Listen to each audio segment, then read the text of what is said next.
again and again. Adventure camping starts here in the main lodge of Camp Hanover in East Central Virginia. Every summer, these lodges, cabins, cottages, longhouses, and shelters become a wilderness outpost for young people. Let us sing again and again. Let us sing again. An atmosphere of cautious excitement fills the air as new campers arrive. Play it cool. Don't let anyone guess you have butterflies in your stomach. Everybody knows that you have to be brave if you're going to have adventure.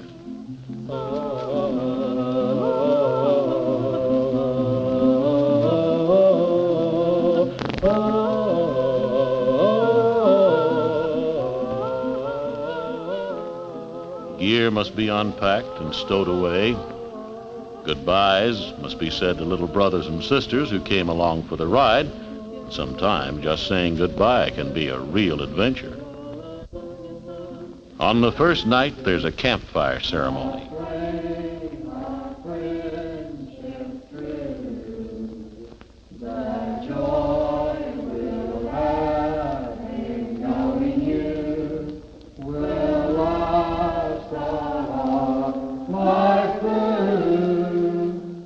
After the campfire, junior campers hold an old-fashioned town meeting in Kirkwood Lodge. Their counselors help them decide themselves which adventures they will have each day of the week ahead. Challenge Group 2 in tetherball. Let's shoot bows and arrows. Let's hike around the lake to the treehouse. Yeah, let's eat lunch in the treehouse. Why don't we take sleeping bags and spend the whole night there?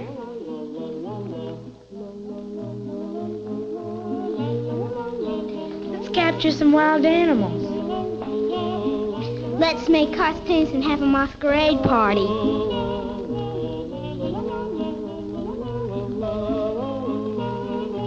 Have a mud battle. Yeah! Finally, the juniors work out their own schedule of daily events. Right after the swimming period, senior campers meet with one of their counselors to make a few plans themselves. Actually, they're working out the details for an overnight canoe trek down the length of Chickahominy Lake. A vital part of adventure at Camp Hanover is being able to help decide what your group does. Maybe their next caper will involve a trip to Westmoreland State Park for cliff scaling or sailing kayaks on the Potomac.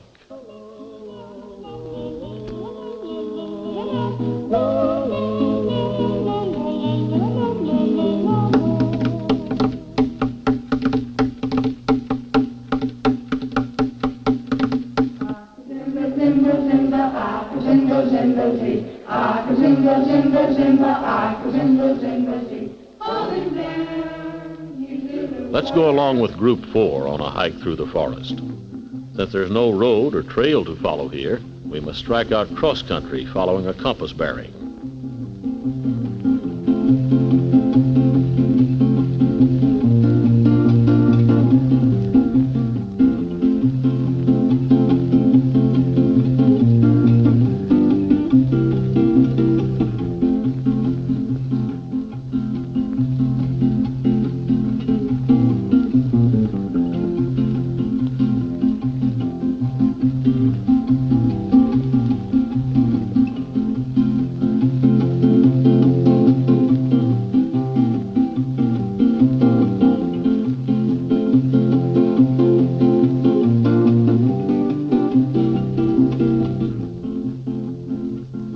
One important skill is learning to live in the woods, coming to feel at home here, finding that the forest isn't a foreign place to be feared, some black mysterious area outside beyond the automobile window, but it's a place to be enjoyed.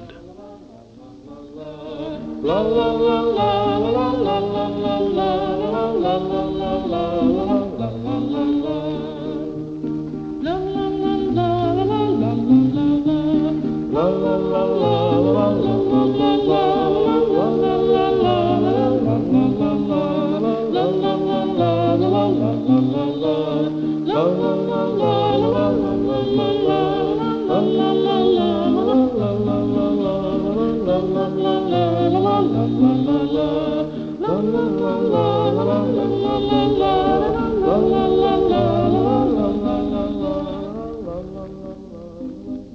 We hike back to camp another way and take the monkey bridge over the upper end of the lake.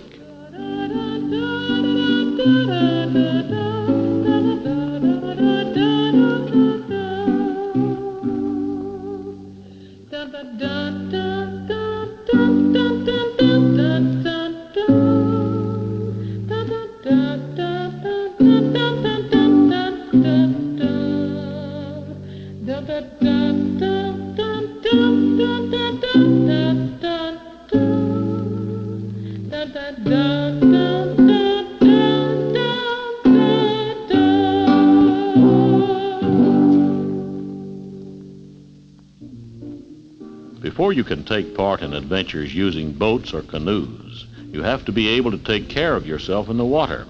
If you can't swim very well, then here's a good time and place to learn.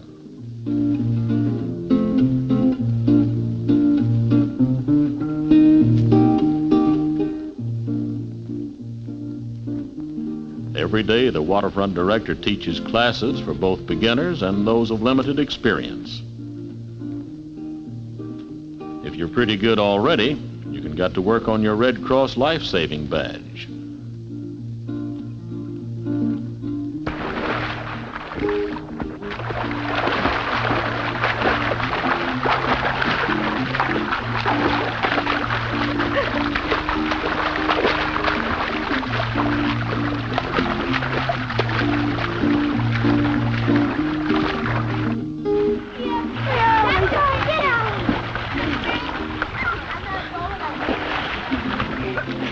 Besides lessons, there's plenty of free time for fooling around in the water. George,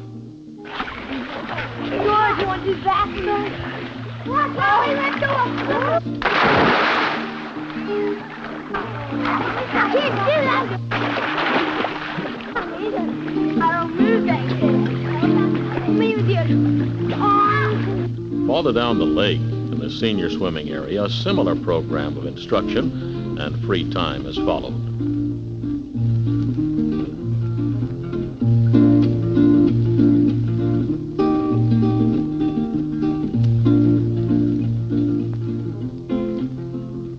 Water safety rules always apply. No swimming allowed unless a lifeguard is on duty. The buddy system is used. Tags for each swimmer are hung by pairs on the buddy board. Buddies are counted and checked against the board.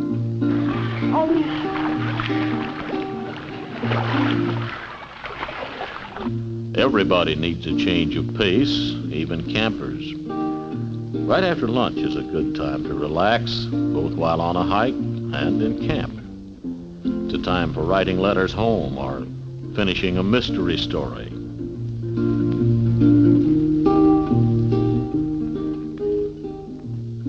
Adventure is more than action. It is also knowing the thrill of creating something of beauty and usefulness from common materials.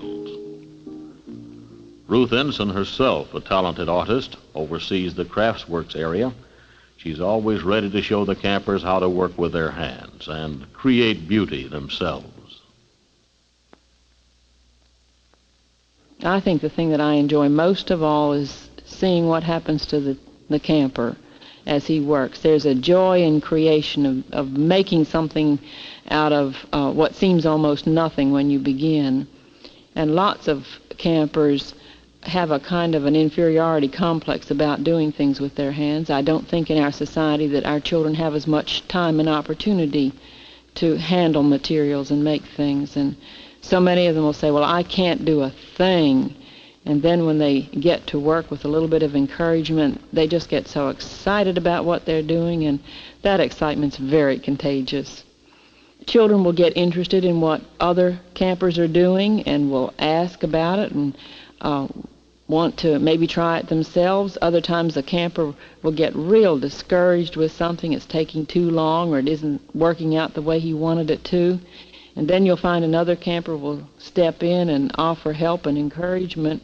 And sometimes it's amazing how much this group interaction really works out to the advantage of all involved in it.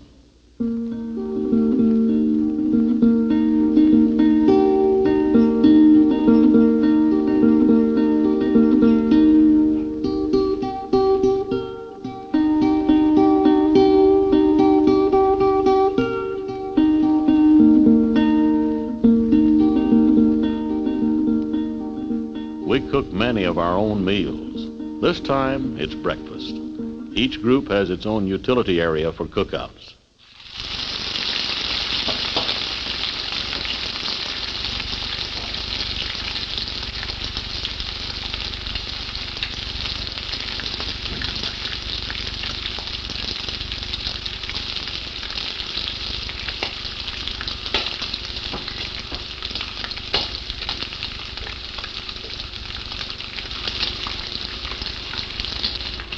Everybody has a responsibility for the meal on a cookout. The work is divided among the group, gathering firewood, building the fire and keeping it going, preparing and cooking the food, setting the table, and washing the dishes and gear. It really takes teamwork, especially if it's breakfast.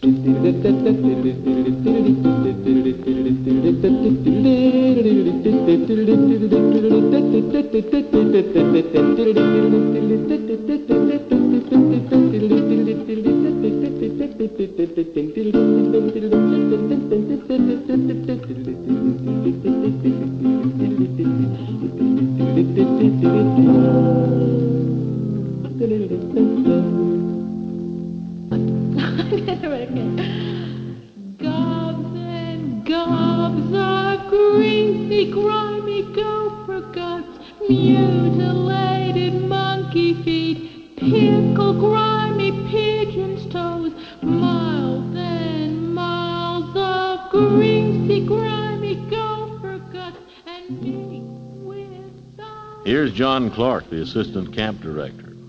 Who's daring enough to plaster him good? How we got it. There are just two rules in a mud fight. No throwing and no putting mud on heads. Otherwise, anything goes.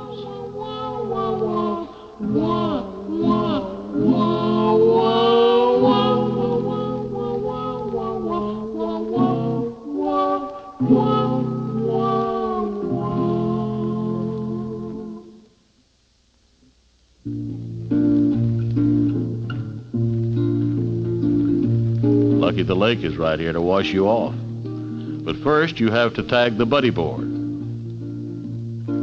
Older campers find that the climax of their adventures at Camp Hanover is often an expedition down one of Virginia's eastern wilderness streams. So careful attention is given to their training in water safety.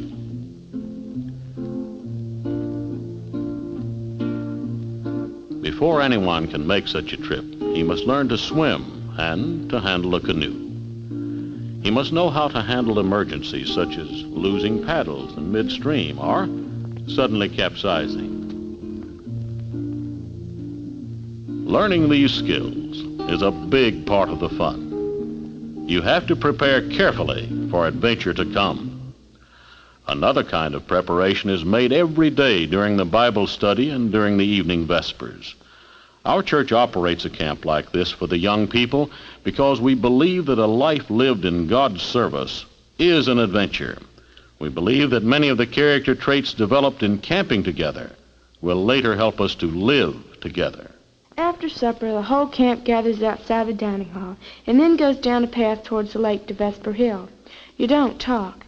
It's real quiet there and real beautiful in the twilight, so still and quiet.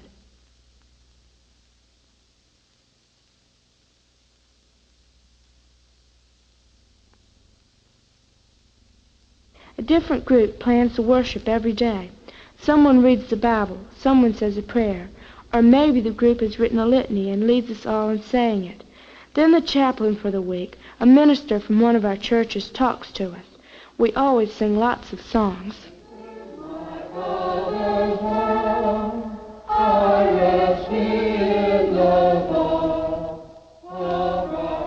A limited number of senior highs work in the Pathfinder program, a service group who attend camp on scholarships and in return work a few hours each day on jobs necessary for the operation and maintenance of the camp.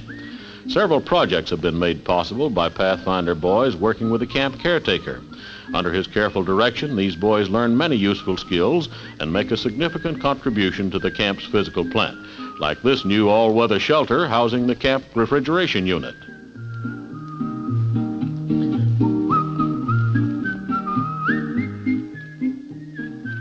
Many of the fresh vegetables served in the dining hall are grown here.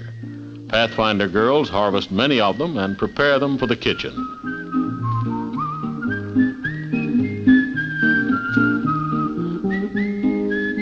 Every camper is expected to take a turn doing the housekeeping chores needed to keep the camp clean, such as sweeping out the hogans and longhouses, making one's own bed every day, setting tables in the dining hall, hosing the floor of restrooms, and cleaning up after cookouts.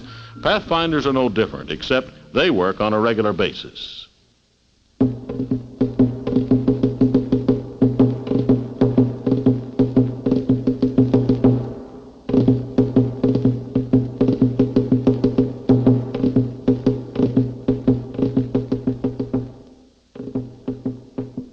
Rising at the crack of dawn, Group 6 ate breakfast while the rest of the camp was still asleep.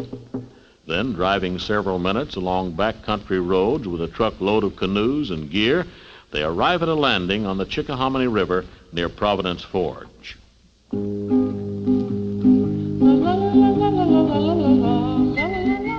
These junior highs are part of a beginner's adventure camp and are making their first trip downriver.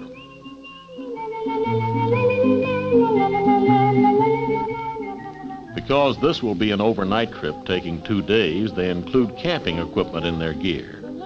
Everything must be placed in the canoes, packed carefully and lashed down.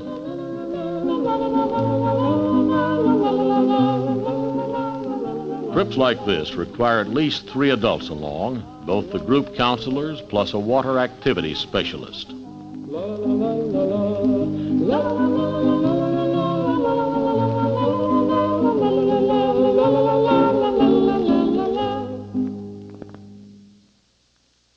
All done loading, they shove off for adventure.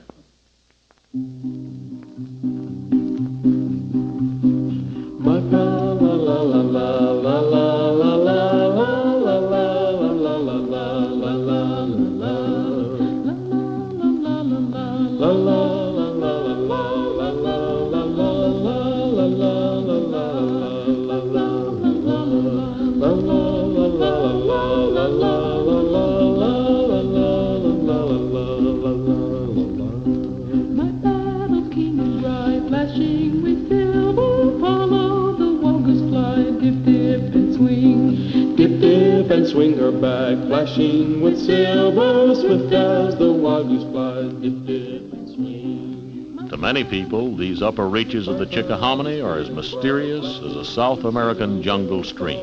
The wild goose fly, dip, dip, and swing, dip, dip, and swing her back, flashing with silver, swift as the wild goose flies, dip, dip, and swing.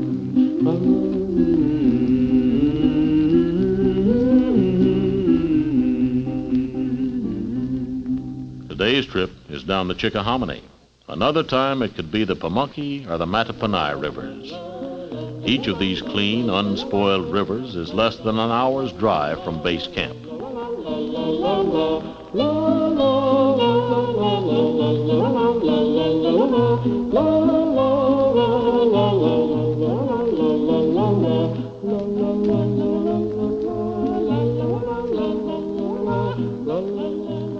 The Chickahominy is perfect for beginners because the current is slow and there are few obstructions in the water. The headwaters are swampy and jungle-like with low-hanging branches. Farther along, the banks are high and wild, shaded by giant trees. And gradually, the river widens into a lake, wide and wind-swept. All in all, this stretch of river is well suited for adventure camping since it gives beginners a wide variety of canoeing experiences.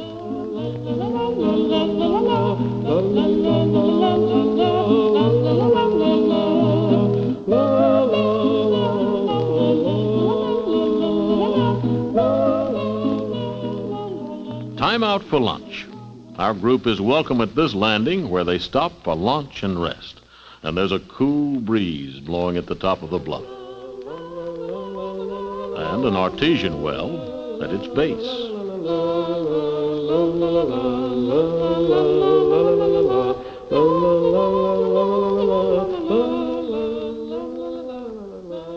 After the grace is said and lunch finished, the group begins the next part of its journey downriver. Miles must be paddled before the campsite is reached.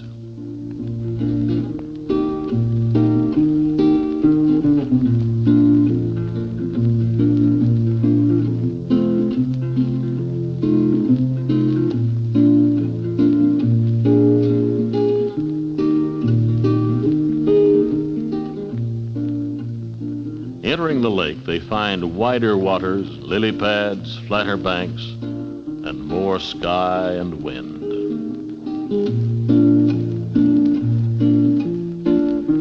Canoeing is fun. Someone said the campsite's around the next bend. There's a race to see who can get there first.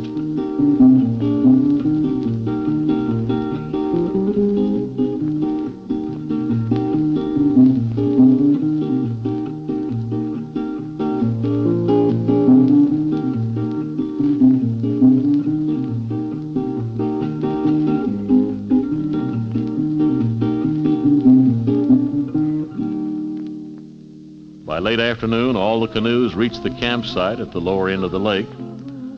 After tents are pitched, supper cooked, and the necessary chores finished, there will still be time for swimming, fishing, and more fun.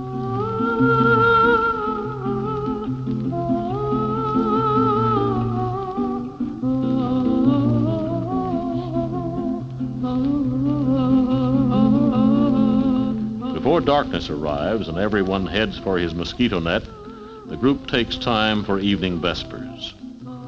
These young people try to relate the adventure they are having today with those they believe God has for them in the future. The adventure of developing and living a mature Christian faith. Let us sing together, let us sing together, one and all a joyous song. Let us sing together, one and all a joyous song. Let us sing again and again.